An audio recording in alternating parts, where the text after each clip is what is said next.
Okay, whatever.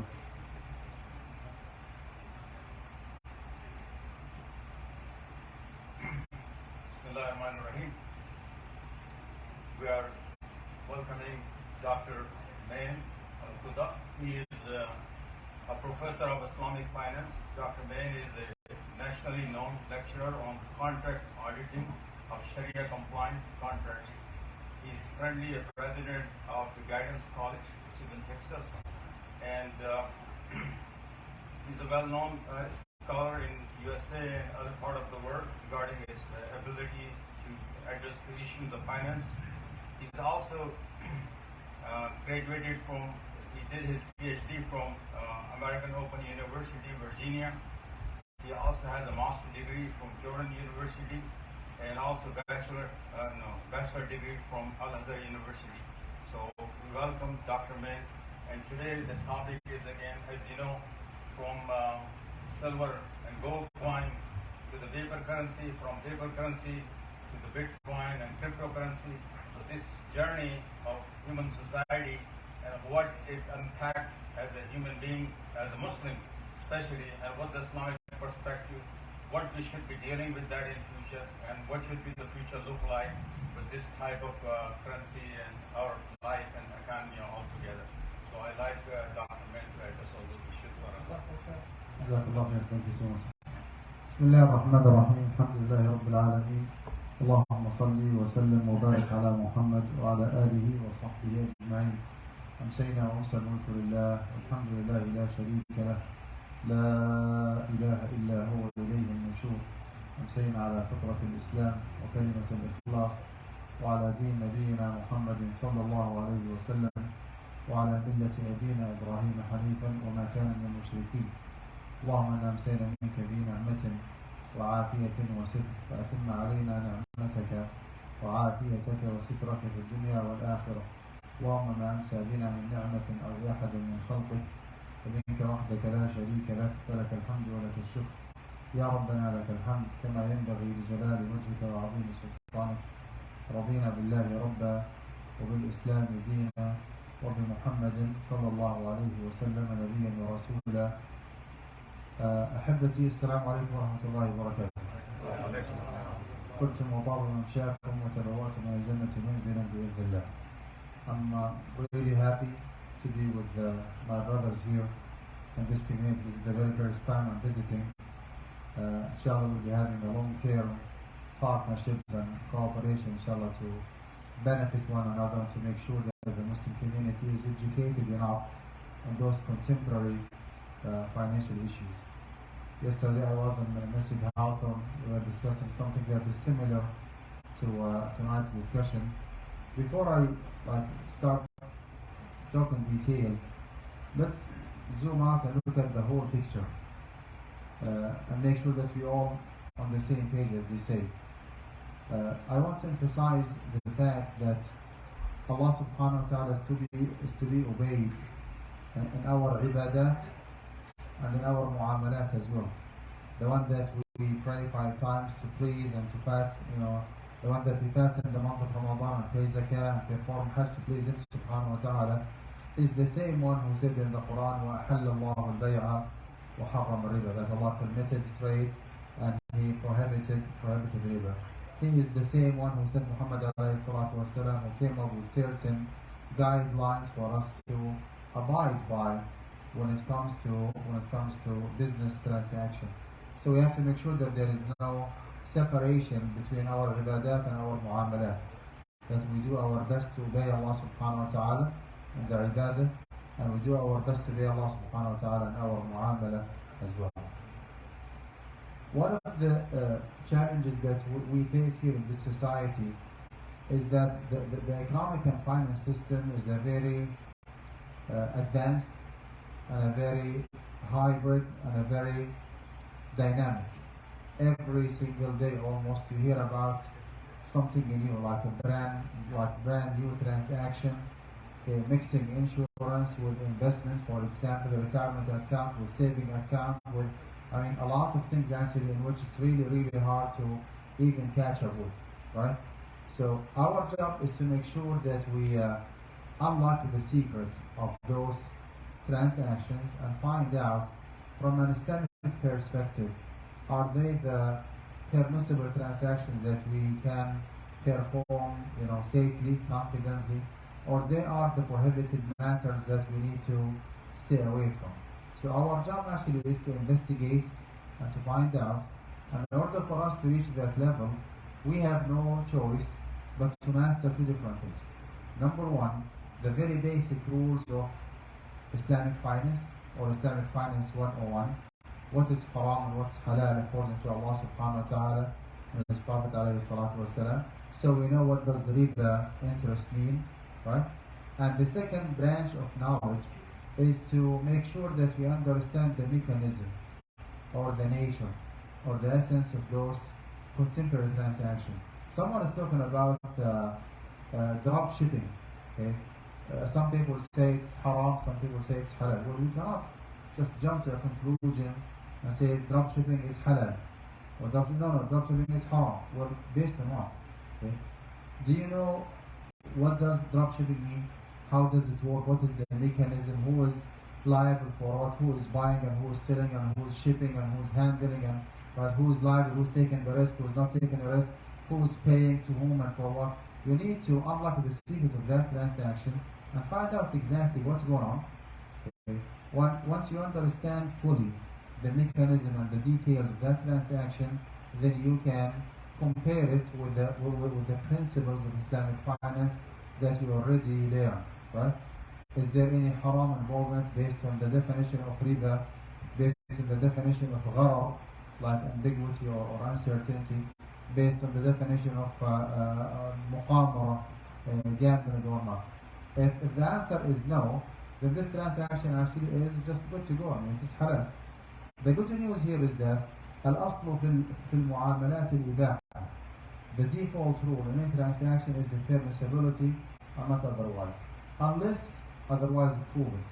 So every single transaction is halal. You don't have to worry too much about the permissibility of the transaction because they are halal by default unless otherwise proven. When it comes to ibadat, praying, fasting, paying zakah, performing hajj, reciting Quran, well, you need to be extra careful because al-aslu fil ibadat, jazakallah khair. al-aslu fil ibadat at-tawaqquf. Okay, those formal acts of worship have to be done. You have to go with the book. You have to go with the Sunnah of the Prophet ﷺ. How did he pray? How did he fast? How did he instruct us to pay zakah? How to perform hajj? And so on and so forth. One of the topics that are really a contemporary issue, brand new issue, is the fiat money versus the legal tender, for example. And nowadays, as my brother said in the introduction, cryptocurrency, right? And people actually are having a lot of debate regarding those, cryptocurrency issue. Are they halal? Are they legitimate, transactions? Can you buy? Can you sell? Can you manufacture? Can you get involved in this business? Some people actually pass a fatwa without having those basic information about currency exchange and creating currency from an Islamic perspective. Some people actually pass their personal approach based on their personal experience, and most probably it's a very bad experience with cryptocurrency. So because they have lost a lot of money in the market because of dealing with cryptocurrency, they say, you know what, cryptocurrency is haram. Well, with all due respect, you cannot pass a fatwa based on your bad experience. Some people might say, well, cryptocurrency actually is not only permissible, it's wajib, and you have to deal with cryptocurrency because they made a lot of money.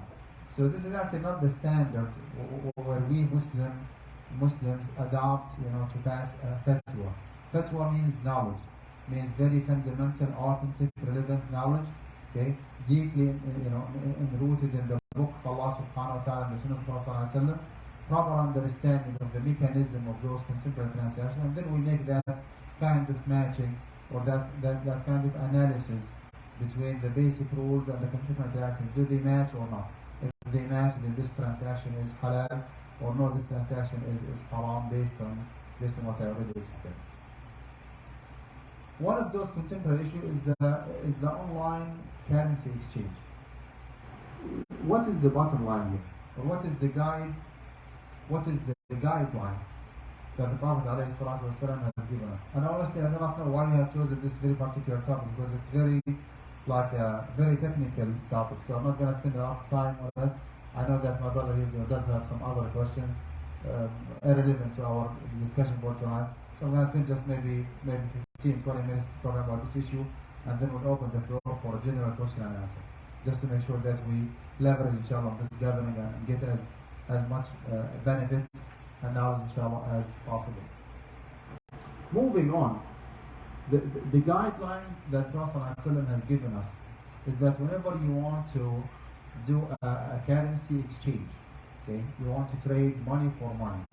If you are okay, trading in the same currency, you want to exchange American dollars for American dollars, right? You have to make sure that equality actually is there. You give $10 and you take $10 right away, not 11 and not $9. And of course, I mean, the question that comes to your mind, what kind of business is this? I mean, why should I give others $10 and take back from them $10? Well, that's a very good question, and that's exactly what the Prophet ﷺ wants us to understand. That listen, you cannot extract, you cannot derive, okay? You cannot create money from money. This is not the right way of making money. You want to make a profit from those $10 that you have, you do not have any problem whatsoever. You need to involve your $10 in an actual real business. You need to buy, you need to sell, you need to manufacture, you need to commission, you need to get involved in actual real tangible business. You need to take a certain amount of risk, okay, and a liability by being involved in the actual real business, and based on the amount of work that you have done and the amount of risk that you have taken, then you can justify the profit that you want to do. Making money from money is impermissible, period. Because actually money is not a commodity. Money just is a kind of like measurement of value.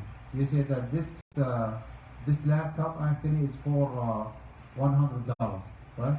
While this bottle of water is for $1. So it's just a kind of measurement, like to measure the value. But I mean, you cannot extract, okay, or like derive money from the money without involving your money in actual real business. With some few exceptions here. One of them is that when you do what's called the currency exchange. You want to exchange Jordanian dinars, okay, or Pakistani rupiah, right, for American dollars. Equality actually is not required, okay. However, immediate instant transaction is required. Okay, I cannot give you 100 American dollars and wait until tomorrow until you give me the Jordanian dinars. It has to be done on the spot. So there is no time gap in between. Why Prophet ﷺ has done so? Again, to make sure that there is no possibility whatsoever for people to take advantage of one another, to hold the money and make money out of it before they give the money back to the other party. This is not the right way of making money, right? A currency exchange, you exchange two different currencies. There is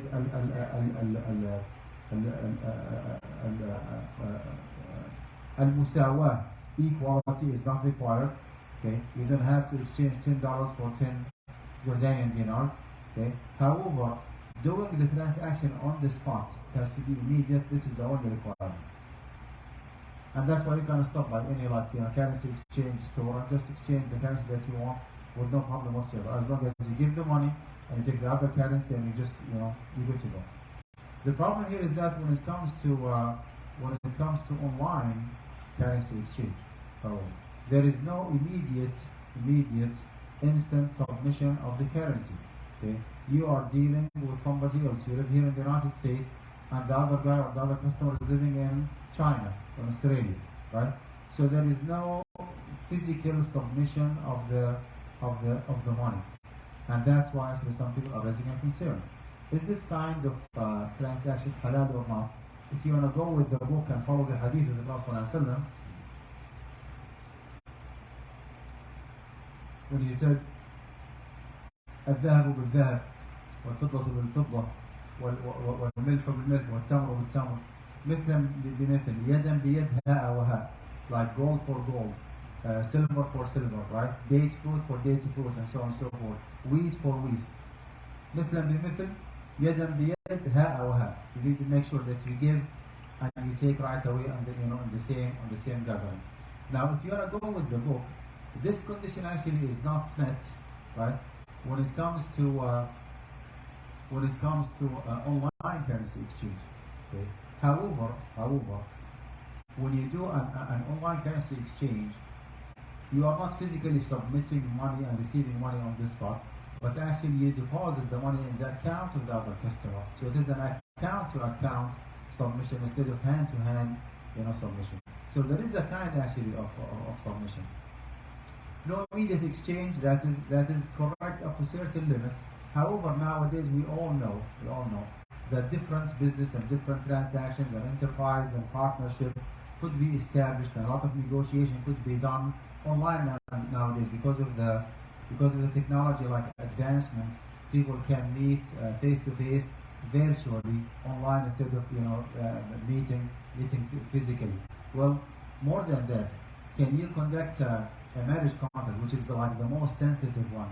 Can you conduct a marriage contract online as long as everybody can identify everybody, audio, video?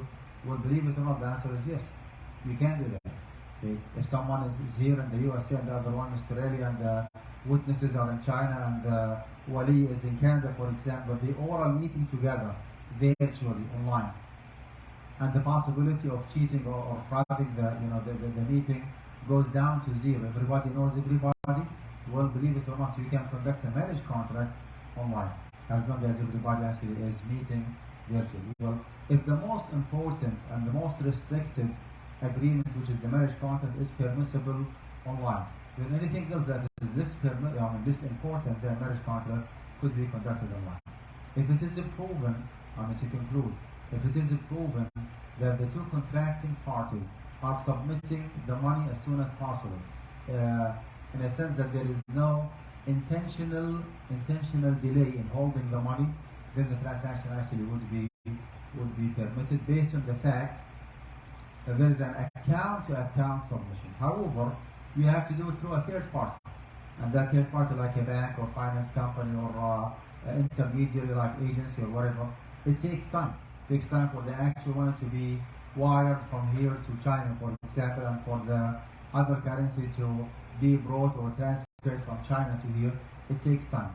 As long as there is no intentional delay, then actually the transaction would be allowed. Another shubha or concern, if you wish, which is the possession of the money. I mean, you know that Islamic Finance 101, لا تبع ما ليس عندك. Do not sell what you do not own, right? So you have to make sure that you own, that you possess a property in order for you to be liable and responsible for it before you proceed with selling that commodity or that currency to somebody else. Now, is there any actual possession of the money? Okay. When you send the money to the other party, to the buyer or to the seller overseas, yes, he does not possess the money physically, but the money actually is wire transferred to his account. So his account receives your money and your account receives his money. I do not see actually any problem here to say that this transaction is permissible.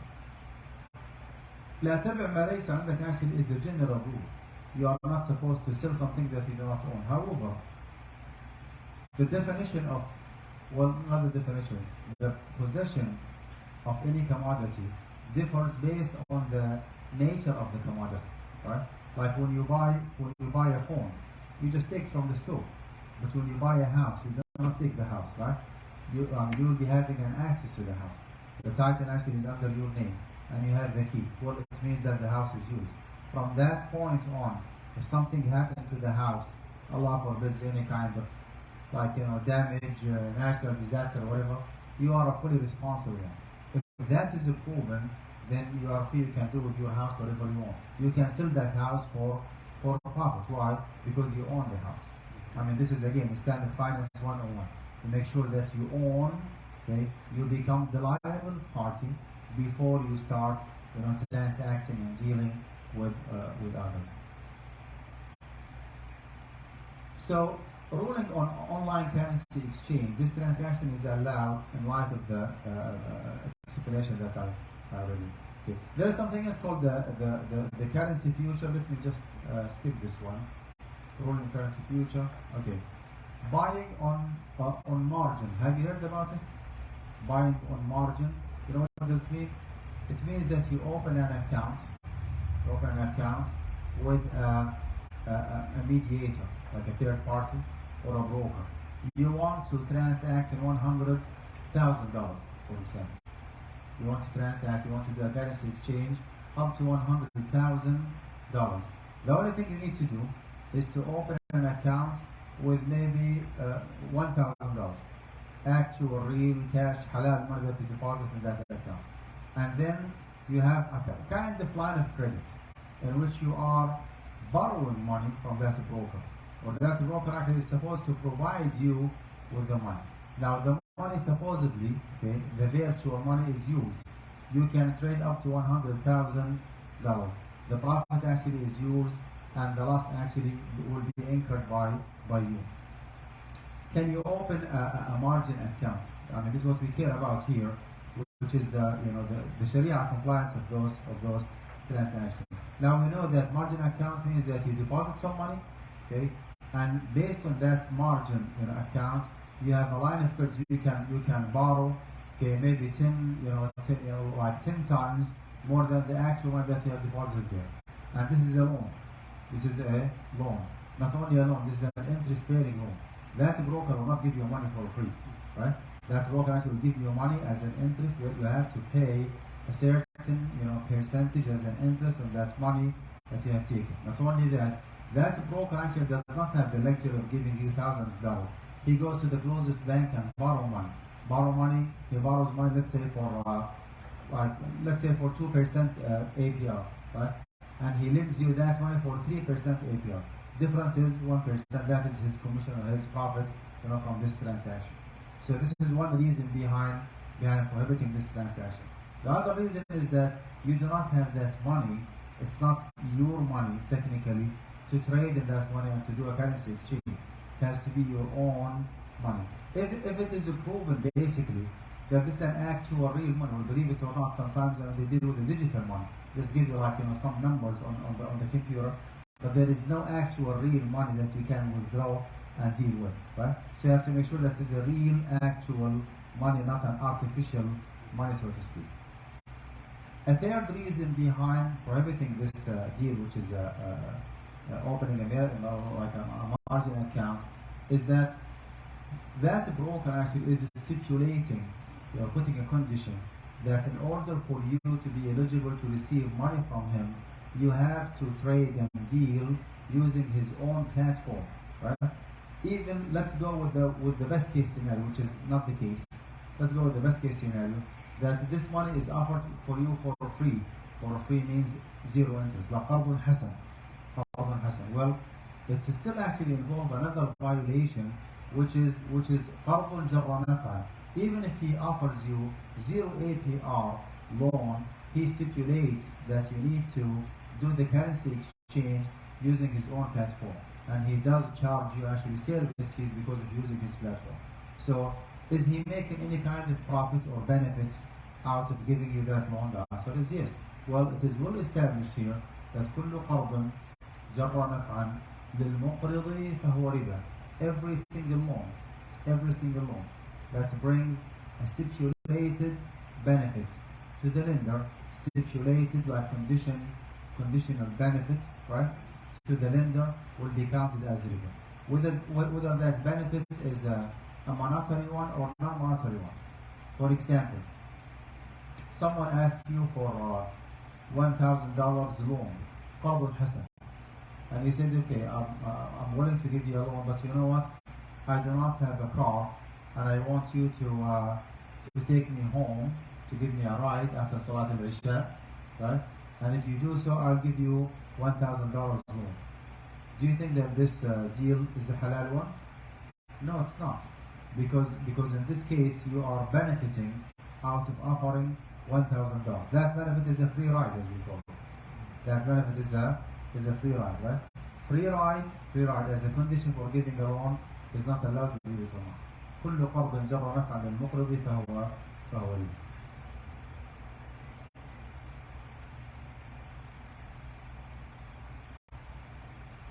Now we are coming closer to the cryptocurrency issue.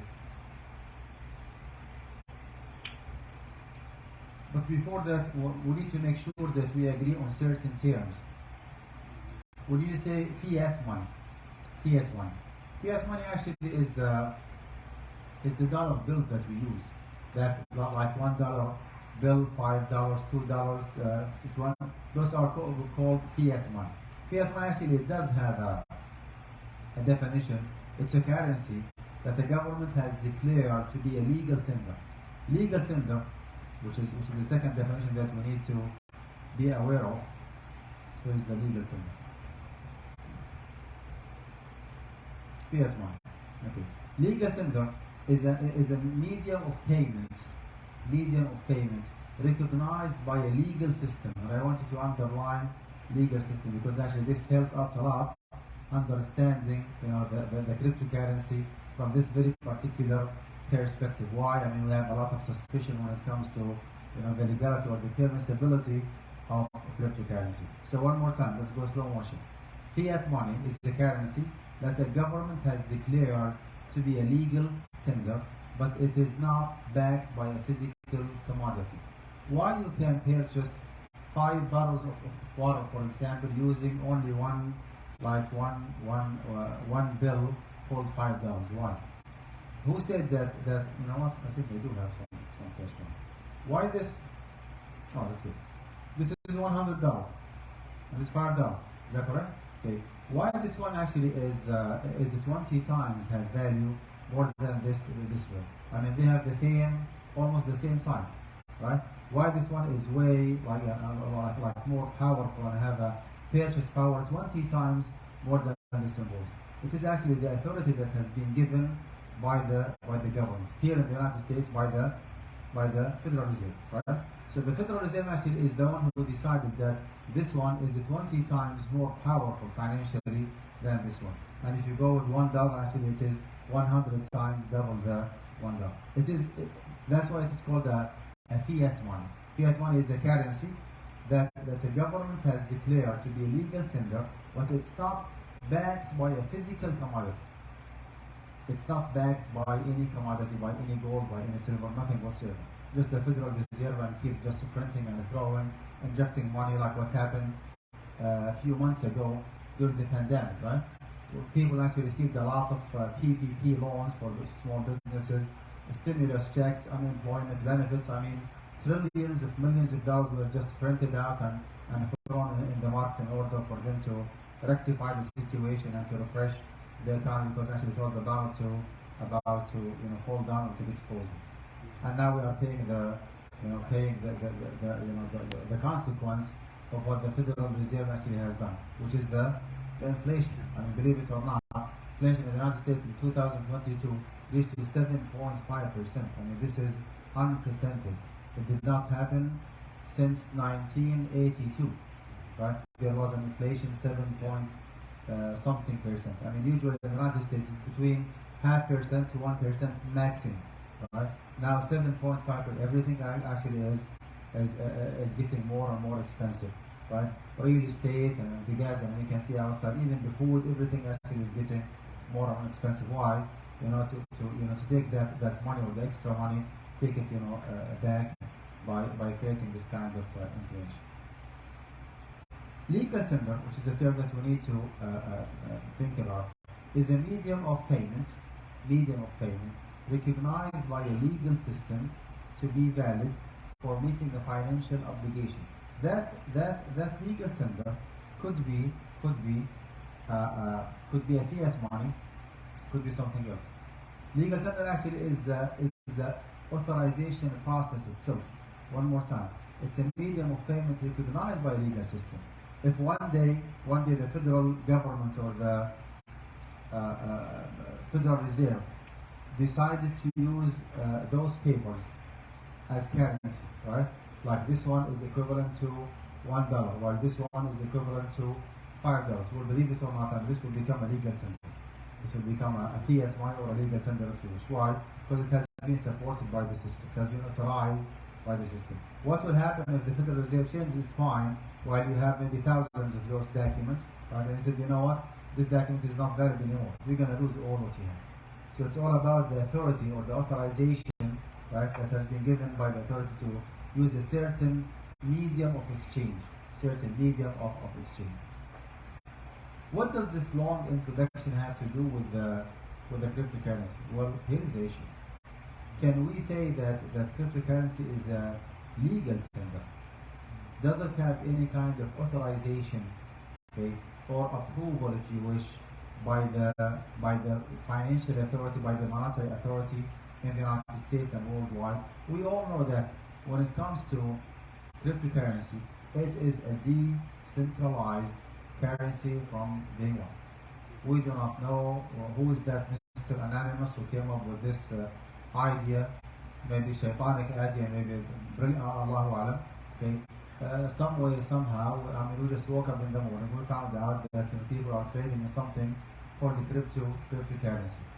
So this is actually a kind of decentralized currency. The legal authority or the financial authority worldwide has nothing, like central banks or Federal Reserve in the USA, has nothing to do with those kinds of currency. How can we make sure, or how can we approve a certain currency to be a legal tender? The most powerful way is the legal tender itself, which means that any kind of currency has to be approved by the authority. Well, if a certain currency is out of control, then there might be another way of approving this currency to be like a legal tender, which is the general acceptance by the community. I'm not sure if you are catching up with me here. General acceptance by the community. Now, if you ask me this question maybe 5 years ago, what do you think about cryptocurrency? Believe it or not, my answer would be different. Because 5 years ago, most of the central banks worldwide were not recognizing cryptocurrency as a currency, right? Intercontinental companies like Microsoft, like Apple, like other companies were not acknowledging or accepting cryptocurrency as a method of payment. Leave aside, banks. Well, nowadays in 2022, it's completely different situation. A lot of central banks, they started recognizing cryptocurrency as a concept. Okay. Well, believe it or not, last year I read an article that the IRS in the United States, okay, will start charging tax on cryptocurrency business. So if you own cryptocurrency, you're subject yourself to pay tax to the IRS, which means that this is a kind of direct or indirect acknowledgement that cryptocurrency actually is imposing itself. As I say, we cannot put our head in the sand and just act as if nothing happened. Well, it is there, it is around, so we have to deal with this issue.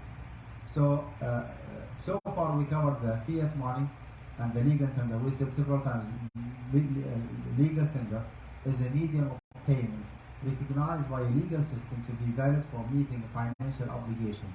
Okay, paper currency is a very good example. The dollar bills that we trade on day and night.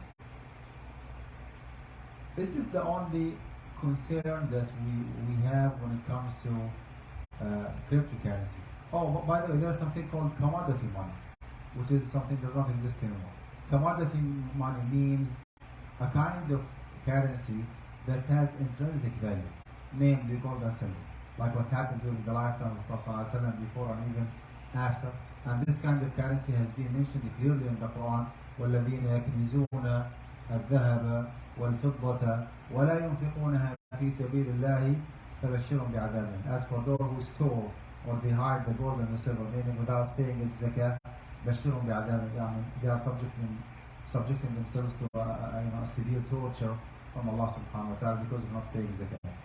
My point here is that Gold and silver, honestly, does not have too much that does not have to have too much legal tender, because it does have intrinsic value, right? Even if the authorities of the financial authority said, you know what, we do not want to acknowledge gold, well, doesn't make a difference, because gold is gold. I mean, you cannot deny it. Even if you do not want to accept it as a currency in the United States, this does not mean that you are taking the value of the gold. The value of the gold actually is an intrinsic, is a built-in one, right? So this is another kind of currency that is imposing itself, okay, whether it is approved by the authority or not approved by the authority. Now let's go all the way to the cryptocurrency. Cryptocurrency is a digital currency. It's not a physical, it is a digital currency in which encryption techniques are used to regulate the generation, like bringing more units, generation of units of currency, and verify the transfer of funds. Okay, you know, like from the very well who is buying what and who is sending money to whom. Everything actually is clear. But the only problem, well, the major problem that we have here is the decentralization of the cryptocurrency. Based on that, it's really hard to have control over the generation of the cryptocurrency. Okay? It's really hard to determine tangible factors behind the significant fluctuation of the value or the purchase power, if you wish, of those cryptocurrencies. Local community member in Houston, Texas, invested around $250,000 in cryptocurrency 5 years ago. And within 5 years, the purchase power of the cryptocurrency went up all the way to $1 million. $1 million. So he made a lot of profit on papers, right? Digital profit. What happened is that within just a few weeks, something happened, and the cryptocurrency value went down significantly. He lost, according to him, 85% of his wealth. So he started with 250, and it became $1 million. Now he has only 150. What is the $850,000 being done? And this is something actually really, really scary. And from a fiqh perspective, it brings a lot of gharar. Gharar means ambiguity, uncertainty. Now, when the purchase power of the American dollar goes up or goes down, there are certain factors that we can track. Maybe because of the Russian-Ukrainian conflict, something happened to the American dollar. Maybe the war in Yemen, for example, affects some way somehow the value of the American dollar, so on and so forth. My point here is that there are certain measurable factors where you can say, okay, because of this and this happened. But when it comes to cryptocurrency, do you remember maybe 5 years ago when the Bitcoin in particular went down maybe 70%? You remember that? 5-6 years ago? A lot of people actually lost tens of thousands of dollars. We as the Fiqh Council, as AMJD, the Assembly of Muslim University of America, did not issue a fatwa saying that cryptocurrency is haram, because honestly haram is a big term. I mean, when we say something is haram, you have to have a very strong, straightforward evidence that this something has to be avoided. We did not even dare saying it is haram. However, we said that we highly recommend our community to stay away from cryptocurrency. And subhanAllah, whatever we issued 5 years ago, 6 years ago, is now proven to be correct. And here is that example of this young man in our community who lost 85% of his wealth. And maybe some of you actually have gone through a similar or same experience. Some of you maybe have made a lot of profit, some of you broke even, some of you have incurred loss, Allahu Alam. But the official status as of today is the following. Because of the general acceptance, the al-qabul al-am, general acceptance of cryptocurrency. I'm not specifying which cryptocurrency. Could be Bitcoin, could be anything else, right? As long as there is a general acceptance, meaning that intercontinental companies are accepting it as a method of payment. Some central banks do not mind dealing with cryptocurrency. What else? The IRS in the United States actually is approving indirectly the cryptocurrency. That's why they charge, tax on the cryptocurrency that you have. Because of this general acceptance, again, we do not dare saying that is something haram, but honestly, lacking any tangible, recognizable factors behind the significant fluctuation up and down in the market value keeps the gharar always there. This is something that's really, really scary. Okay? You do not know, you cannot predict what kind of business you are getting involved in. You might make a lot of profit and you might incur a lot of loss. No guarantee, no warranty whatsoever. Now we have two different contradicting factors. Okay? Decentralized, a lot of gharar involved in it, okay, to push it toward the prohibition. And there is a lot of general acceptance of this currency, pushing it toward the permissibility. In between, okay, I would say that cryptocurrency is still, a big issue. I would highly recommend that we stay away from dealing with cryptocurrency. But again, no one would dare say, well, we do have some scholars who believe that cryptocurrency is haram. The Grand Mufti of Egypt, for example, 2 years ago, the Grand Mufti of Egypt issued a fatwa that cryptocurrency is haram. With all due respect, I mean, none of those fiqh councils agreed with the Grand Mufti to that extreme that cryptocurrency is haram. Actually, it is not. Leave aside, so you're lacking material facts that may influence actual value. Many scandalous issues namely money laundering. Some people actually use cryptocurrency for money laundering business, and this is absolutely illegal. Okay, illegal in a sense that it could be prohibited, because when you live in a society, you have to abide with the rules, with the constitution, with the law of that particular land, right? So if money laundering is prohibited or illegal in a certain society, then you can't practice it. Even if you think it is halal, well, because it is prohibited by the law of the land, okay, and you as a practicing Muslim are supposed to abide by the constitution and the law of the land. You cannot practice, you are not supposed to, you are committing a sin when you practice money laundering. So because of those three different defects, it makes the position of cryptocurrency a very bad one. Okay? Bad business, bad thing to think about. Stay away from it. But again, I mean, if you insist, you can give it a try, but you are fully responsible for what you do. No guarantee and no warranty. This is just briefly what I have in mind regarding currency exchange and cryptocurrency. And I know that this is not a very interesting topic. We have a lot of things in mind to ask about, so I would just rather open the floor for discussion, whether related to what I already explained or anything else. I'll start from my right side. Let's have it for you. But credit card, sometimes they can do zero interest for 2 years, but they charge a fee, 2%, 3%. This considered illegal or not illegal?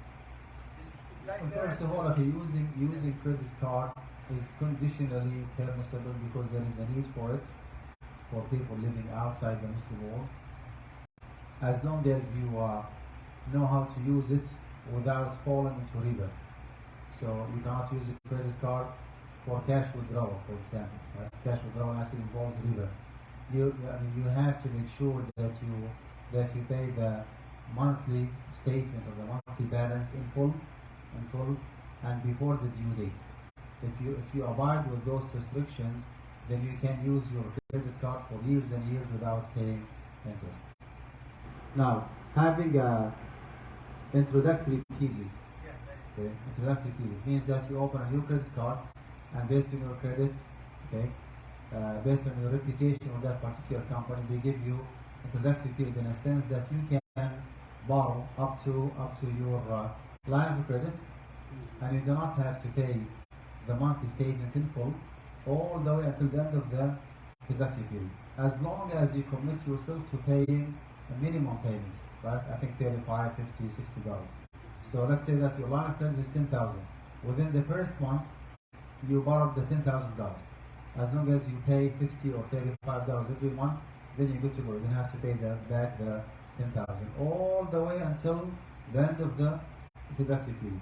If you default by the end of the introductory period, then you will be started.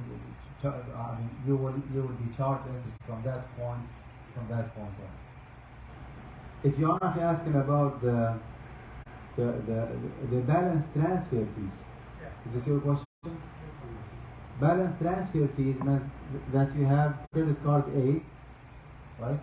And the introductory period is about to be over, right? And you do not have enough money to pay off the loan, right? So what do? You go to credit card B, another company, and you open a credit card, and they offer you what is called the balance transfer. Okay, so let's say that you have a credit card with Bank of America, okay, and you are about to default. So you go to Chase and you open a credit card, and they offer you, Chase, to pay off your loan with Bank of America. Is that correct? Zero interest. However, they charge you service fees, processing fees. Okay, the maximum of either I think $50 or 1 or 2% of the total amount. Apparently, since it is justified as a service fees, it's a one-time charge. One-time charge. I would say yes. I mean, you can go with this offer. Although, ideally speaking, the service fees is not supposed to be a certain percentage of the amount. It should be like a lump sum, like a flat rate.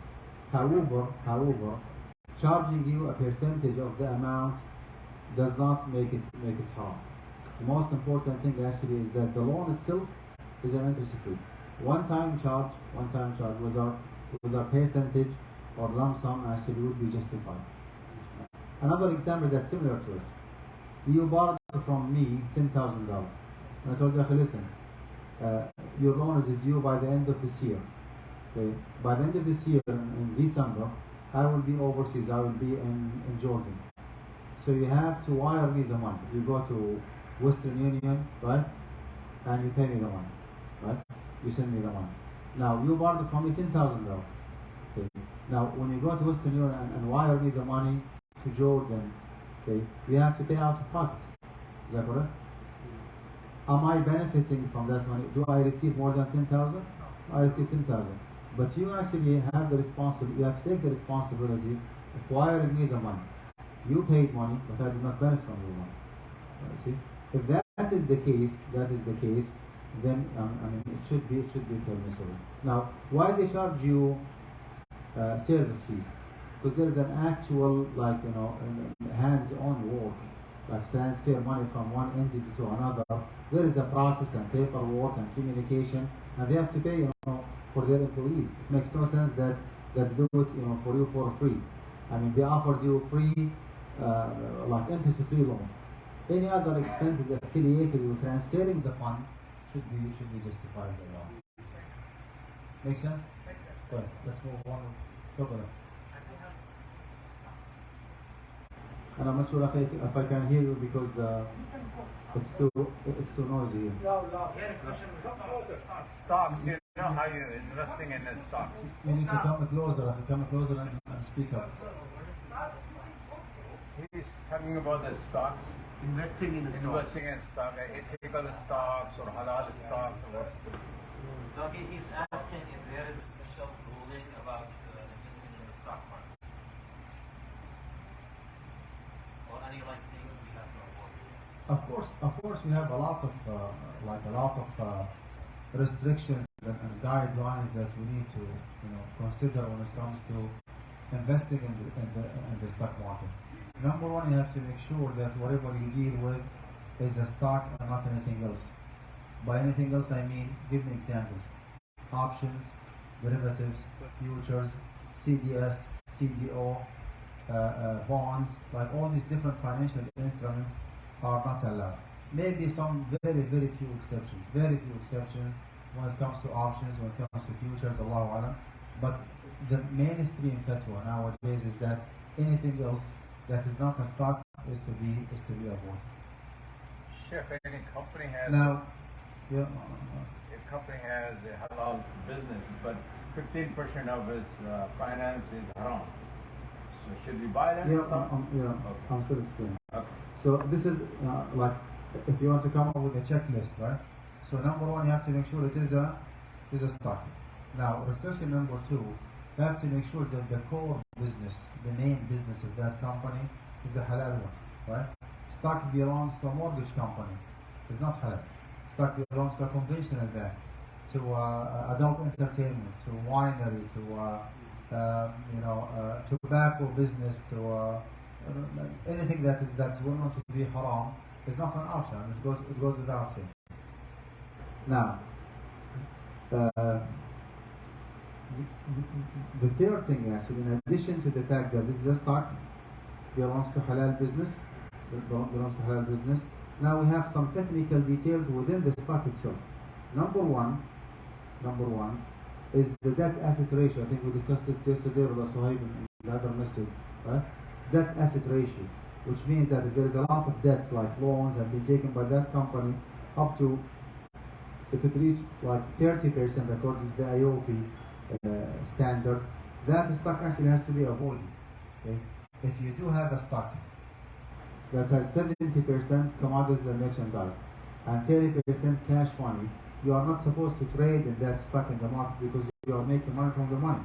And we said several times at the beginning of this presentation that you cannot derive or extract money from the money.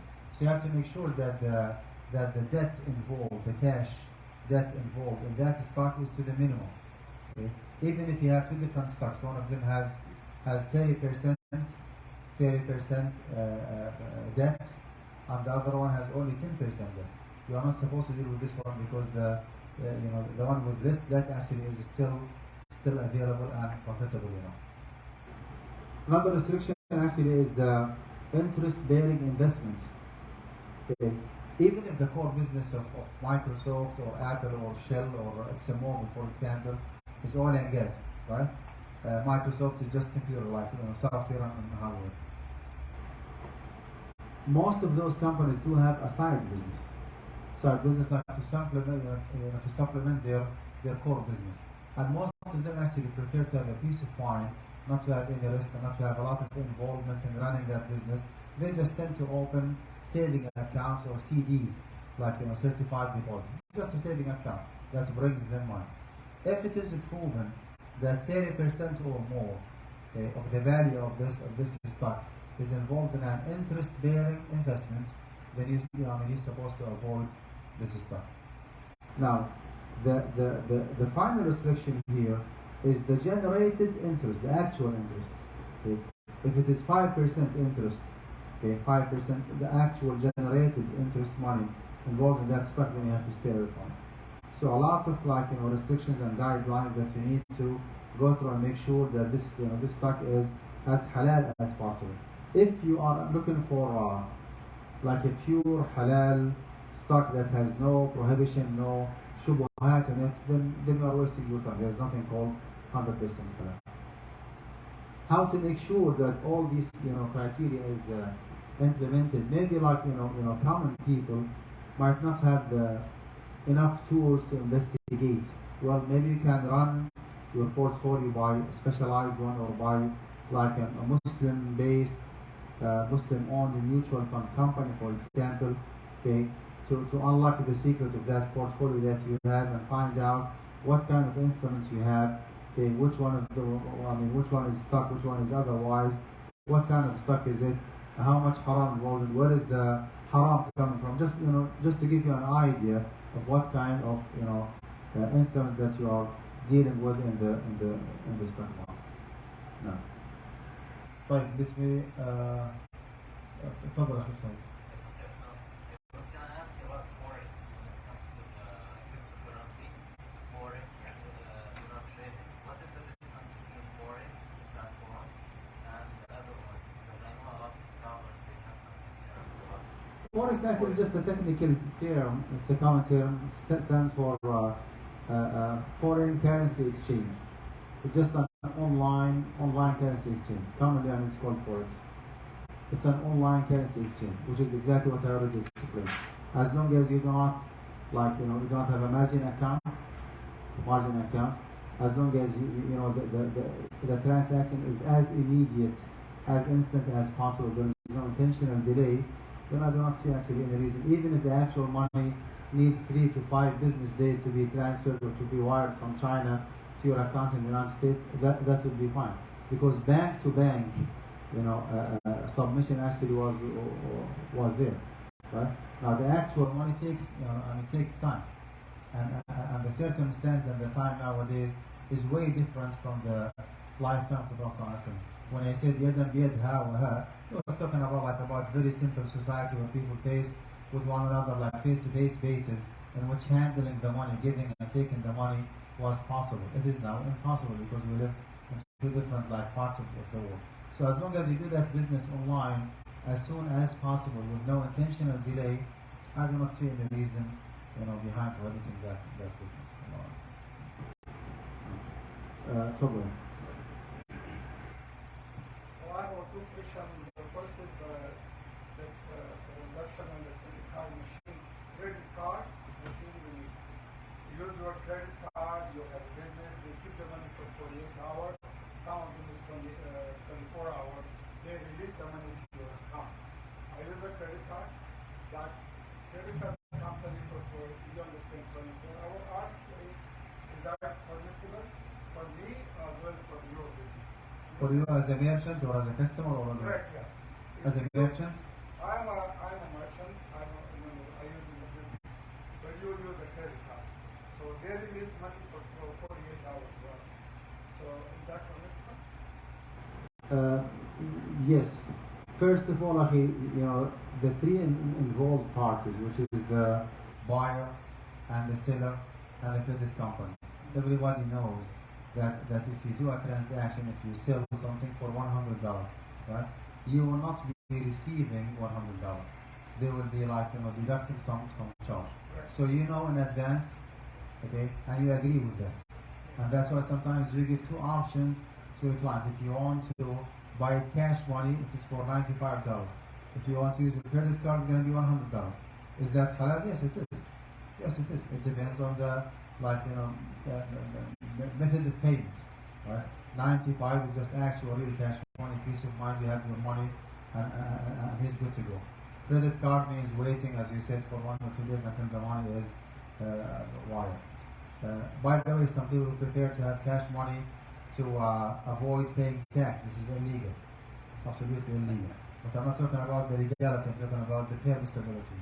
So using credit card by the customer, accepting it by the merchant, right, is allowed because all three parties know that there is a kind of charge that's involved, and you know that $100 will be saved or will be delivered to you only 97 or 98. Now, is your customer paying interest on that, on that loan that he's taken from the credit card? That's actually his business. I as a merchant should not care about how did he get the money. Is he borrowing the money, borrowing with interest, borrowing with no interest? That's actually his job. I'm not responsible. I'm selling, halal items. I'm asking for my money, and you get your money through the credit card. Now, Second question let me limit it to one question and go back to that. I'll get back to you, inshallah. Amen. I was just going to say that we're talking about volatility in cryptocurrency. Sometimes you find volatility in the stock market. For example, like Tesla, it's very volatile in stock, right? Is that Volatile, you said? Yeah, volatile. And going up and down. Does that concept apply to the stocks that you should stay away from? Or No. There is a difference. There is a difference. The significant fluctuation, that I call it, is one of the reasons or factors behind the undesirability of dealing with crypto. It's not the only one. Like when Tesla's stock goes up and down, again there is a reason behind it. You can track it. You can find out what's going on and why the price is going up and down. Same for any other stock. Same for any other currency that you deal with. But when it comes to digital currency, like cryptocurrency, it is a very anonymous, unknown a myth. I mean, you don't even know what's wrong. So you cannot apply, the fluctuation in Tesla stock, to the cryptocurrency. Two different issues. I'll get back to you, inshallah. So my one is almost a mixed problem. Yes, sir. Yeah, so who's controlling the cryptocurrency? It is decentralized, it doesn't have a backup from Federal Reserve. So who's gonna back up? Wall Street or the World Bank? Who is the one? So if in case you have $1 million, you lost it, you know where the money comes from, who created it, who's the responsible? This is why I mean, whatever you have said actually pushes toward the prohibition of cryptocurrency. However, there is like another pushback, which is the general acceptance of cryptocurrency. So two different contradicting factors. One of them is pushing toward the prohibition, and the other one is pushing toward the permissible. And in between, we cannot say it is 100% halal, like dealing with or trading in American dollars, and it's not 100% haram, right? Again, it's something in between, but actually the data shows clearly that this is a very risky, undesirable business, and a lot of people actually might just, fall in a trap and lose a lot of money. Now, what are your thoughts on mortgages in general in the U.S.? Is No. it something halal for your own need, like to live, not for business? Or shall we endeavor like the halal finance, kind of like banking, which could charge much higher than the same? for people in California in particular, you do have Amin Housing. Amin Housing actually is an Islamic mortgage company based on membership. Amin, A-M-E-E-M, Amin Housing. In California, you need to be a member. You need to pay like a certain amount to be a member, and you keep like pitching in, I think, on a monthly basis, and you line up until it is your time to purchase your house. This mode of finance is halal. We have discussed it, extensively in AMJA. I was the Sharia advisor of this company for a certain period of time. I have read their contract. I made some recommendations along with Sheikh Jamal Zarabozo, Sheikh Salah Hassawi, and they abided by our recommendation. They changed all what we asked them to change. Their model actually is a very clear one. So, like for you in particular, Amin Housing actually is the best option. Stay away from those other Islamic mortgage companies who deal in the secondary market, namely Guidance Residential, University Islamic Financial, Devon Bank, Ijara Loan, and La Riba. All those 5 different companies, they sell their contracts to Freddie Mac and Fannie Mae. They are not in the same level of Sharia compliance. Some of them are very diligent and dedicated to come up with a model that is halal enough, to put it this way. That's halal enough. And some of them actually are less dedicated, and some of them actually do not care. If you want to go with the official position of AMJA or Fiqh Council, just Google AMJA, AMJA, capital letters, AMJA Islamic Mortgage Companies in the US.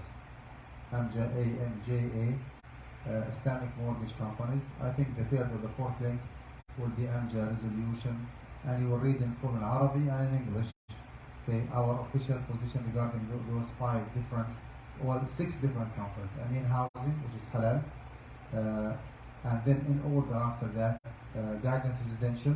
Their model is more Sharia compliant than others, with some like glitches in the contract, and then UIF, Devon Bank, and then the 2 that are disapproved by AMJA, completely disapproved, of Ijara Loan and La Riba. Their model actually is just a straightforward, interest-bearing transaction loan. Although they claim that they have a Sharia compliant model, but actually it is not. La Riba and Ijara Loan. Okay. So, if you have your mortgage through a regular lender, what I mean by regular is like a U.S. lender, not Islamic, do you recommend contacting the lender and moving it to Amin? Wallahi, if you can, if you can refinance with Amin Housing, you should. I mean, this is a clear halal option. They apply diminished partnership in a nice way. No violations whatsoever. I mean, they just abide. They go with our recommendation. Myself, Sheikh Salah Al-Sawi, and Sheikh Jamal Zarabozo. So their model actually is good, especially when it comes to commercial. Especially when it comes to residential. When it comes to commercial, I think they do have some issues, like related to taking care of the maintenance or something like this. I don't remember details. But for residential purposes, they are the best, the best option. If not, for some reason, then you can go with the guidance residential. I think you do have an issue with the guidance here because their like ceiling or their maximum is 800,000, I think, and houses here in LA areas, yeah, way more than that. Right? Like you start with $1 million, like nice houses. Yeah, they are around the million. No. Anyway, try and do your best to go with Amin House. Yeah, Amin House. If not, then guidance is good. But definitely refinancing your mortgage. Yes, refinance. If you are almost there, you are not, refinance. Further. Don't you yesterday the fund of company is halal to deal with the amana fund? How does it calculate the account? Do you cash it or within the dividend? Amana mutual fund? Well, that's completely different. Yeah, I mean, this is a mutual fund, like investing in the stock market. Okay. Paying zakat on any investment in the stock market, as long as the account is active, like under investment. Am I explaining something here? Very bad. Was that?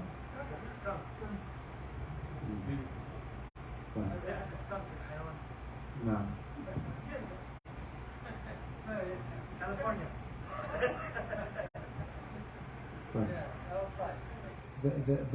The basic rule here is that what you have with Amana fund or a ZAD or Sharia portfolio or Iman fund is a kind of investment, right? You open the account and they run the account on your behalf. Okay? Based on that, actually, all what you have, whether the value of the stocks or the dividend or the profit that you have made is zakatable. So you need to find out how much you have in the zakat due date, how much you have in the zakat due date, and just pay the account. Of course, after deducting all the charges, like if you decide to withdraw everything, how much tax you have to pay. Is there any penalty or charges? You just deduct everything, and the rest actually is the zakatable amount. What amount or just only dividend? Well, if it is a mutual fund, you pay zakat on everything, because this is an active investment. Unlike if someone has let's say like a brokerage account with TD Ameritrade, right? And he is the one who's managing his account. Okay, he buys the stocks and keep them in the market, sleeping with them, as they say, for months, for years, okay? And he's happy with the dividend that he makes from those stocks. If that is your common practice, then you don't have to pay zakat on the value of the stocks. You pay zakat on the dividend only. So it depends again on which practice. Active in the market, you pay zakat on everything. Inactive, and you limit yourself to the dividend, then you pay zakat on dividend. For example, IRS, you have to. What's that? IRS money, you have to pay the zakat. IRA, you mean? IRA, yeah. IRA, well, it is accessible in full. And usually, you are not the one who's running it. Okay? You have like an investment company, right? Vanguard, Fidelity, right? It is accountable in full. Full, yeah. Even if you have like 529 for education for kids or AGNA account for the minors, it is accessible in full. Okay. The standard here is whatever accessible for profit, of course, is zakatable. Whatever accessible is zakatable. If something is just locked, and you cannot touch it, like pension plan. If you work for the federal or state or county government, that is zakat exempt because you don't have an access to it. If it is 401k, then you have to pay zakah on it based on whatever accessible. Okay? If you have an access to your 401k in full, right? You need to find out how much you have to pay, penalty and tax and whatever. Do the math, and the rest actually is zakah. Sheikh, I have my own question, but I have a follow-up on this stock question. So, if I understand what you're saying correctly, if I manage my own investment in stocks and I'm buying stocks, if I keep the money in the stock, then I don't have to pay zakah on the value of the stock. I have to pay zakah on the dividend if that's a dividend-paying stock. And if that's a correct understanding, then can you explain from a Sharia perspective why is that? Like, is that stock not similar to me keeping cash on the side? No, it's different because you have to pay zakah on urud al-tijara. Urud al-tijara means commodities, merchandise, goods, something that's for sale, something that is profitable by nature. If you trade in it, you make money, right? So it depends on your practice. Let me give you an example. What if you have a taxi cab? Okay, you bought a vehicle for $100,000, really like luxurious car, but you use it for transportation service purposes. Do you have to pay zakah on the car itself? Why? Because the car is not for sale. Yeah, please. The car is not for sale. It's not urud tijara. However, you generate money out of providing transportation service, right? Another example, you have a rental house. Okay? Do you have to pay zakah on the value of the house itself? Why? It's not urud tijara, it's not for sale. You see? However, because you lease that house, okay, your tenant actually pays you money. That lease, revenue is the zakat of Allah. What if you change your mind? Okay, instead of having that rental house, instead of having it for rent, okay, you put it for sale. Oh, that house actually became urud tijara. It became a commodity for sale. Thus, zakatable. If you put that house in the market for 1 year, one complete year, and it's not sold for whatever reason, you still have to pay zakat. Why? Because it is urud tijara. See? Same for stocks. You hold the stocks in the long tail, you do not trade actively in the market, you just pay zakah on the dividend. Right? You actively trade in the market, you pay zakah on the dividend.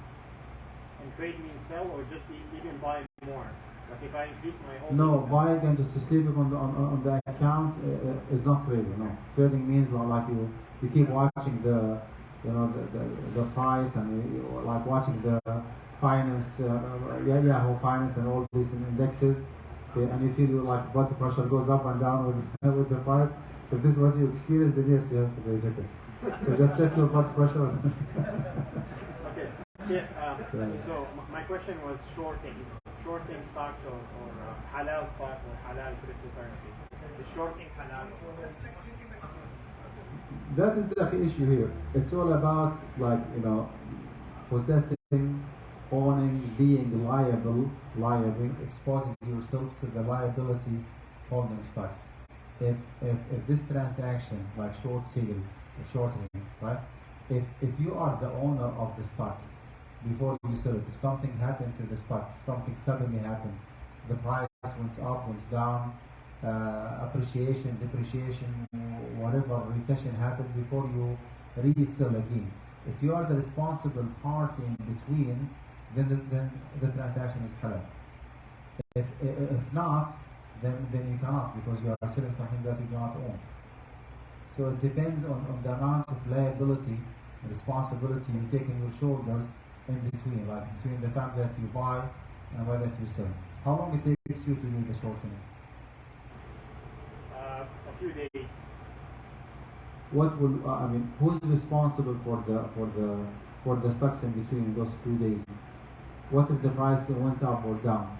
You are, but you don't physically. In shorting, my understanding is that you are actually borrowing the stock at a lower price, and when it reaches the lower price, then you buy it. But you're not actually owning it outright. You're actually talking about the options. No, I'm talking about stocks shorting, no, not options. What happens is when you short a stock, let's say it's up $10, and you have, believe it's going down to 8. So you short it at 10, meaning you borrow it from the broker at 10, and when it goes down to 8, you're actually buying them at 8 and giving them back to the broker who let you borrow them at 10, so you net a $2 profit.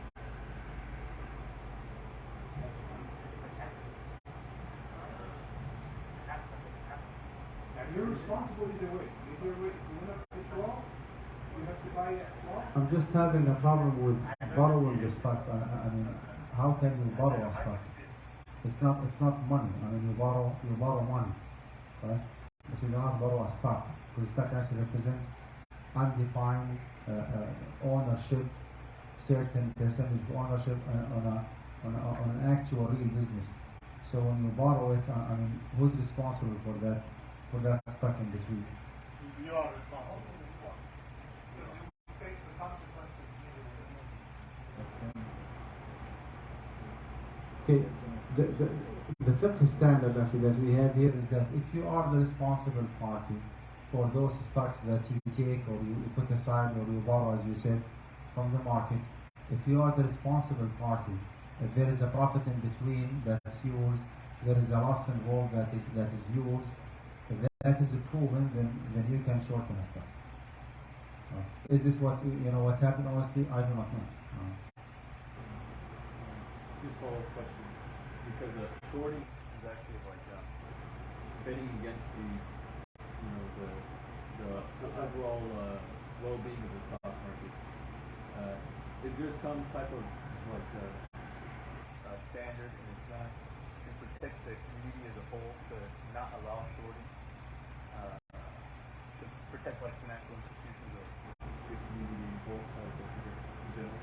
Well, whenever there is an Islamic finance system, implemented and enforced or implemented by the authority, then they can set rules and policies and procedures to make sure that all those prohibited transactions are not even allowed in the market. But in this global intercontinental stock market where you can trade and deal, no one can stop anyone from doing whatever they want. So in reality, it's really hard to stop or to limit the freedom of people and how to trade in the stock market. I mean, it's impractical. You cannot, unless you have your own self-restrictions that you want to stay away from something that you believe it is haram, and that's why you stay away from it. But otherwise, you cannot be prevented or stopped by force, because there is no Islamic finance system that is 100% implemented, enforced in any society to my knowledge. So I mean, why not under to defend and say should not allow?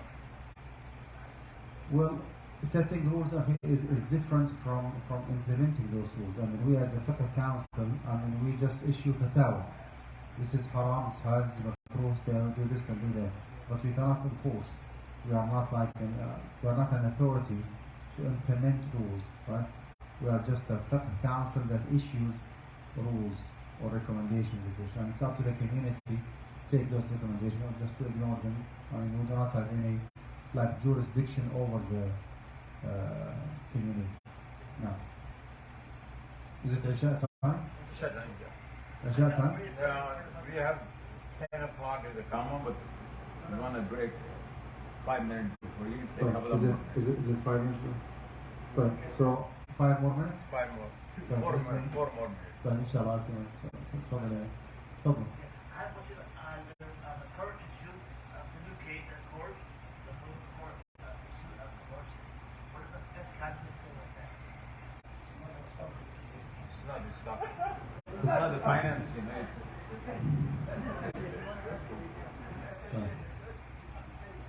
It's not related to that. It is subject to It's a different topic.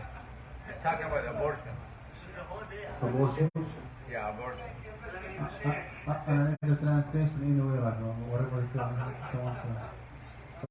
تفضل يا عماد.